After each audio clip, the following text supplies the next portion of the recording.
Hi friends, तो ये part third होने वाला है हमारे ट्रिग्नोमेट्री प्लेलिस्ट का। इसमें अब हम सीखेंगे ट्रिग्नोमेट्री टेबल के बारे में और उससे रिलेटेड कुछ क्वेश्चंस भी करने वाले हैं। और मैं आज आपको बताने वाला हूँ आप इस चीज़ को कैसे याद कर सकते हो। ट्रिग्नोमेट्रिक टेबल को आपको याद करना होगा, लेकिन कोई दिक्कत नहीं है, मैं आपको बताने वाला हूँ कैसे आप इसको याद कर सकते हो। तो सबसे पहले साइन थीटा से शुरुआत करते हैं। साइन थीटा जो होता है 0 डिग्री में, इसको आपको अगर याद, इसको आप ऐसे लिख सकते हो, मतलब 0/4 होल अंडर रूट, इसको हम ऐसे लिखते हैं। फिर 30 डिग्री को हम 1/4 होल अंडर रूट, 45 डिग्री को साइन के 2/4 होल अंडर रूट, और इसको 3/4 होल अंडर रूट, और 90 डिग्री को 4/4 होल अंडर रूट। ऐसे लिखा जाता है इसको, स्टैंडर्ड फॉर्म है।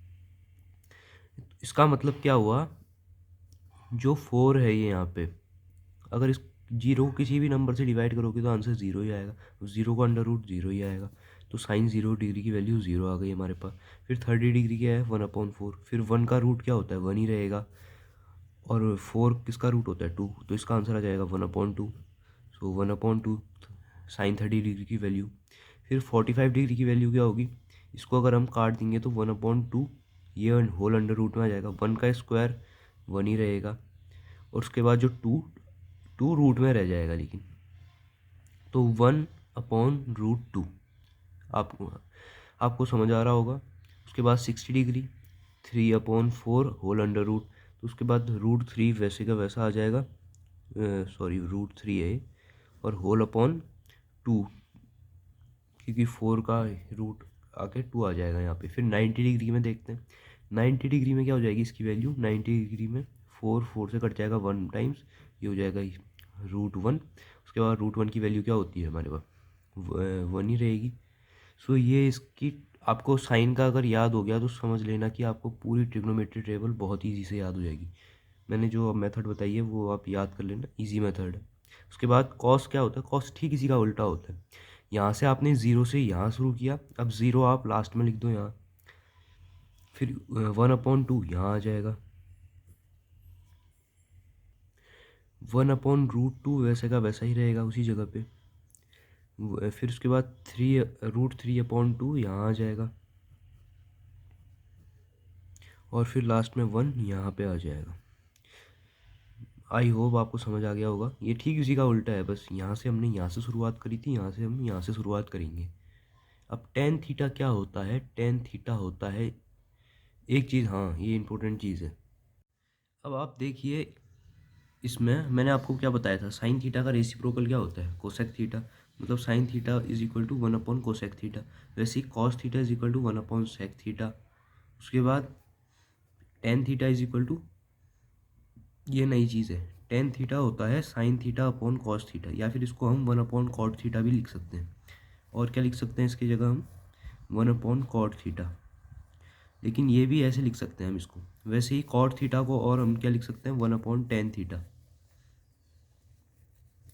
और ठीक ये इसी का उल्टा है, तो हम यहाँ पे उसी का उल्टा लिख देंगे, कॉस थीटा, और उसके बाद cos theta upon sine theta upon, ये चीज़ आप नोट कर लीजिए। ये रेशियोज आप याद कर लेना, कैसे भी करके याद कर लेना बस।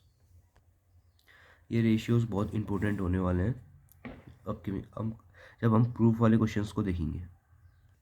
और हाँ, टेन को हम एक और चीज़ लिख सकते हैं, सेक थीटा अपॉन में कोसेक थीटा। और वैसे ही कॉट थीटा को हम एक और चीज़ लिख सकते हैं, कॉट थीटा को और क्या लिख सकते हैं हम, कोसेक थीटा अपॉन में सेक थीटा। ऐसा क्यों लिख पा रहे हैं, क्योंकि ये इसका रेसिप्रोकल है। आप करके देख लेना, ये आप चीज़ आप नोट कर लीजिए, इसको आप याद करना होगा आपको इसको। फिर से बढ़ते हैं अब अपनी टेबल की तरफ।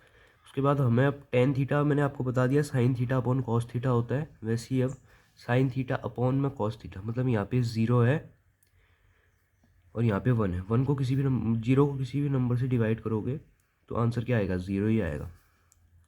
आपको समझ आ गया होगा इससे। वैसे ही अब ये आ गया, इसमें 2 से जो है ये 2 कट जाएगा। उसके बाद आंसर क्या आ जाएगा, 1/3, 1/√3। फिर ये इसको डिवाइड कर लो, किसी भी नंबर को किसी भी नंबर से डिवाइड, उसी नंबर से डिवाइड करोगे तो आंसर क्या आएगा, 1 आएगा आंसर। वैसे ही फिर उसके बाद 60 डिग्री की 2 से 2 कट जाएगा, आंसर क्या आएगा, √3। और कभी भी अगर आप ज़ीरो में मतलब कि ज़ीरो ऊपर है और कोई भी नंबर नीचे है तो आंसर ज़ीरो आएगा, लेकिन अगर कोई नंबर ऊपर है और नीचे डिनोमिनेटर में ज़ीरो है तो आंसर होगा नॉट डिफाइंड। इसको ये इनफाइनाइट तक जाएगा।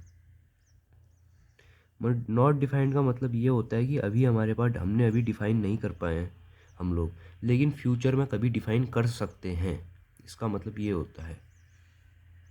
और जनरली नॉट डिफाइंड से कोई क्वेश्चन आता नहीं है, जैसे 10 90 डिग्री की वैल्यू कोई पूछेगा नहीं आपसे। तो आप पहले इसको नोट कर लीजिए। नोट कर लिया होगा आपने। उसके बाद अब देखते हैं, अब साइन का उल्टा क्या होता है, कोसेक। इसका मतलब क्या हुआ, इसका मतलब ये हुआ जैसे साइन 0 डिग्री की वैल्यू क्या थी, 0, तो इसका मतलब ये इसका रेसिप्रोकल हो जाएगा, मतलब कि 1/0। और मैंने आपको बताया ही है 1/0 की वैल्यू क्या होती है, नॉट डिफाइंड।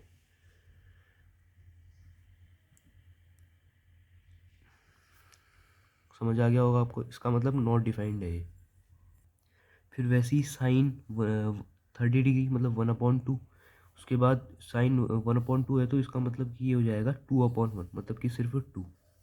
वैसे ही 1/√2 है तो इसका मतलब ये हो जाएगा सिर्फ √2, क्योंकि 1√2/1 तो 1 लिखने की ज़रूरत नहीं है हमें। उसके बाद फिर नेक्स्ट आएगा हमारा √3/2, उसको हम लिख सकते हैं 2/√3, क्योंकि इसका रेसिप्रोकल होते रह रहा है। वैसे ही अब यहाँ पे 1/0 था, अब सॉरी यहाँ पे खाली 1 था और 1 का रेसिप्रोकल 1 ही रहता है। ये इस कॉसेक का हो गया। अब सेक का देखते हैं। सेक होता है कॉस, कॉस का उल्टा। कॉस का देख लो आप, यहाँ पे ये कॉस का है, यहाँ पे 1 है, 1 का रेसिप्रोकल 1 ही रहेगा। √3/2 है तो ये हो जाएगा 2/√3, ठीक इसी का उल्टा होते रह रहा है। फिर उसके बाद ये है 1/√2 तो इसका हो जाएगा सिर्फ √2। फिर 1/2 है, इसका हो जाएगा 2। 0 का क्या होगा, 0/1, सॉरी 1/0 हो जाएगा तो ये हो जाएगा नॉट डिफाइंड। या इसको ऐसे भी लिख सकते हो, जैसे ये हमने सीधे लिखा था, ये वैसे ही इसका उल्टा आ जाता है। समझ गए। उसके बाद कॉट थीटा। कॉट थीटा क्या होता है, कॉट थीटा हमने देखा था, cot theta cosec theta upon sec theta भी लिख सकते हो इसे, और या फिर cos theta upon sine theta भी लिख सकते हो इसे। तो आपकी मर्जी, आप कैसे करना चाहते हो। मैं आपको अभी यहाँ पे कोसेक थीटा और सेक थीटा के उससे दिखा रहा हूँ, ये ज़्यादा इजी पड़ेगा आपको। कॉट थीटा होता है कोसेक थीटा अपॉन में सेक थीटा, मतलब कि यहाँ पे क्या दिया था हमें, नॉट डिफाइंड अपॉन में 1। नॉट डिफाइंड अपॉन 1 का मतलब क्या होगा, ये भी तो नॉट डिफाइन ही होगा।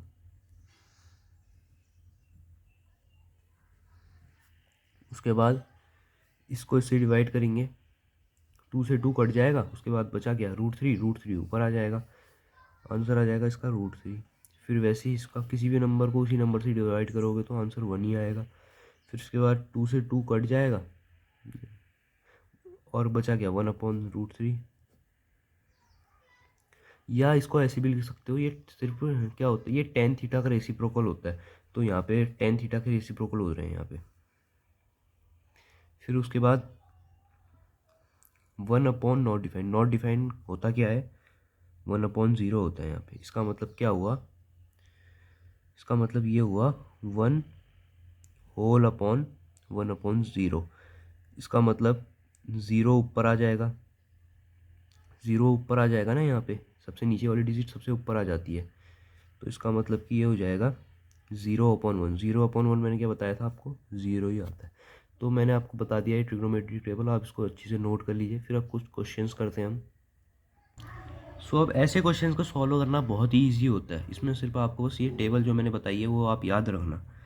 अब टेबल और ज़्यादातर क्वेश्चन भी यही आते हैं ट्रिग्नोमेट्री में, आप गौर करना इस चीज़ को।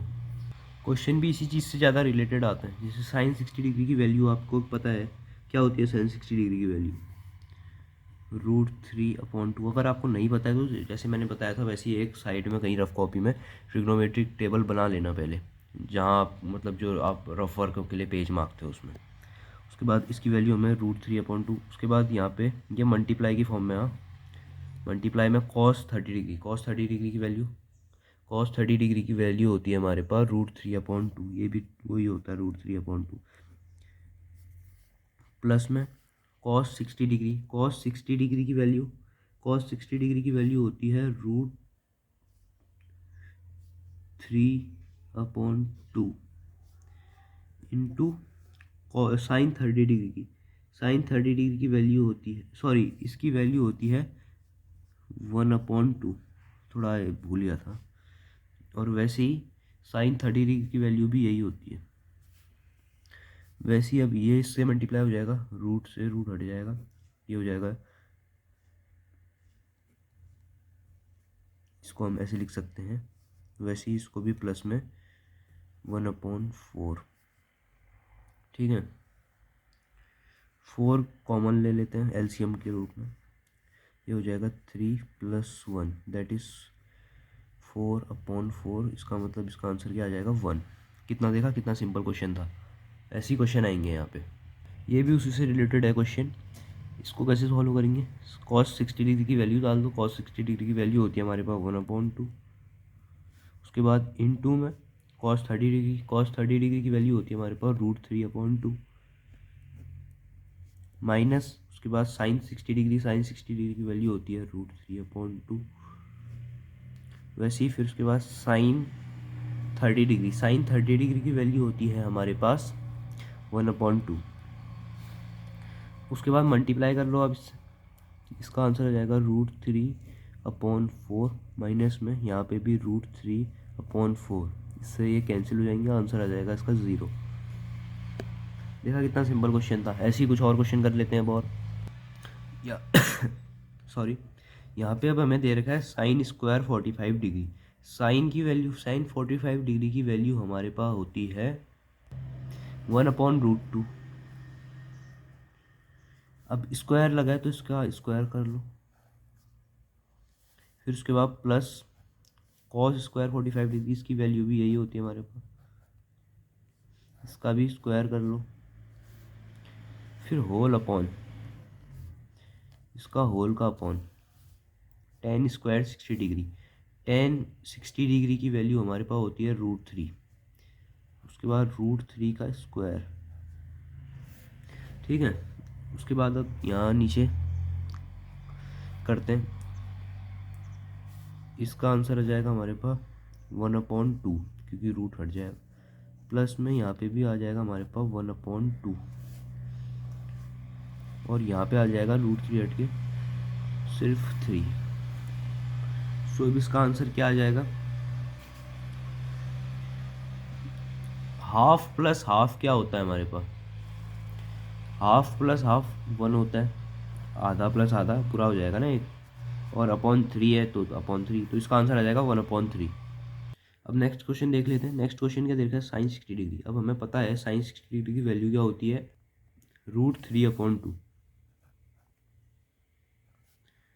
√3/2 होता है। फिर उसके बाद whole upon cos square 45 degree, 1/√2 और होल का स्क्वायर, फिर माइनस कॉट 30 डिग्री की वैल्यू होती है हमारे पास √3।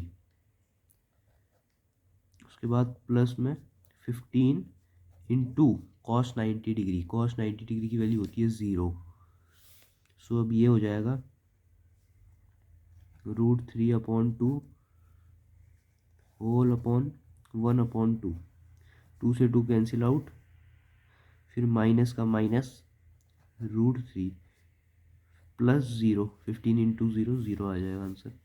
फिर ये बन जाएगा हमारे पास √3 माइनस √3, आंसर इसका आ जाएगा 0। सॉरी थोड़ी स्क्रीन नीचे चली गई थी।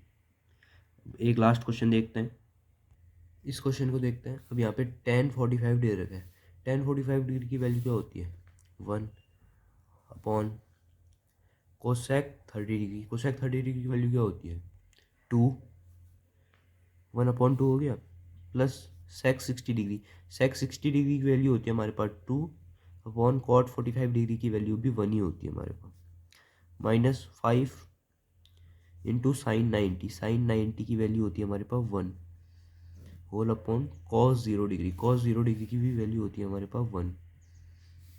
इसका मतलब ये हो जाएगा 1/2 प्लस 2 -5/2। इसका एलसीएम हम ले लेंगे 2, ये हो जाएगा 1 + 4 - 5। इसको सिंप्लीफाई कर लेते हैं, ये हो जाएगा अपॉन में तो 2 ही आएगा। उसके बाद इसका आंसर हो जाएगा हमारे पास ये 4 + 1 5 -5 मतलब कि 0। इसका आंसर हो जाएगा 0। तो उम्मीद करता हूँ आपको इस सवाल समझ आ गए होंगे सारे। उसके बाद अब नेक्स्ट क्वेश्चन में, अब नेक्स्ट वीडियो में हम देखेंगे नेक्स्ट क्वेश्चंस को और नेक्स्ट टॉपिक को। वो हमारे पास होने वाला है, वो भी सिंपल टॉपिक है हमारे पास, एक्यूट एंगल से रिलेटेड है वो। तो अब आप अगर चैनल पे नए हो तो सब्सक्राइब कर दो, वीडियो को अगर पसंद आई तो लाइक करो, अगर नहीं आई तो डिसलाइक करो। मिलते हैं नेक्स्ट वीडियो में कुछ और इम्पोर्टेंट क्वेश्चंस के साथ प्लस टॉपिक के साथ।